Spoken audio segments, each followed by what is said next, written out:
Ako si Ningning, isang batang ordinaryo na nangangarap na makaahon sa hirap. Sa bawat panibagong umaga ay kailangan magsumikap dahil pasan-pasan ko ang aking pangarap. Marami man akong hirap na tinatamasa ngayon, ito'y hindi kailanman magiging dahilan upang ako'y mawalan ng pag-asa.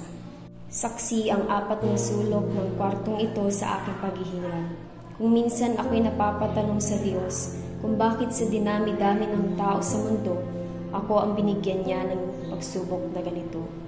Ngunit alam ko na kaya niya binigay ang pagsubok na ito dahil dito ako mas magiging matatag upang makamit ang aking pinapangarap.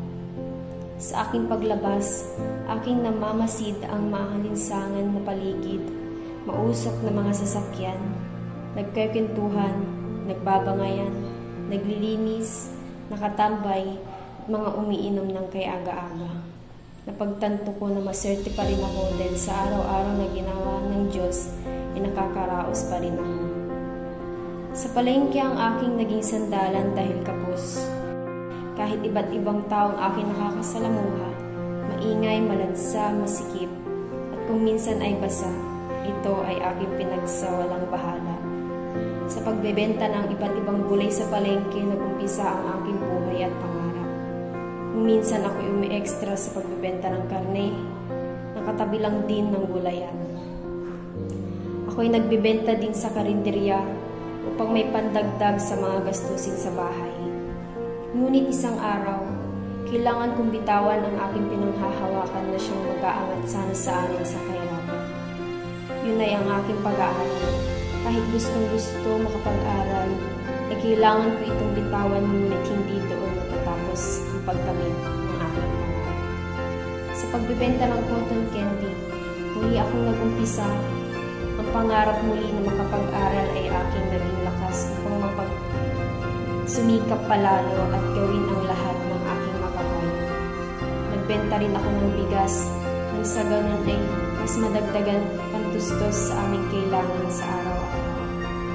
Ito rin ang aking daan upang ako ay nakapagpari, makaipon upang makamit muli ang aking pagsusumikap, ay nakaipon ako ng pwede kong magsimula upang makapag-aral muli.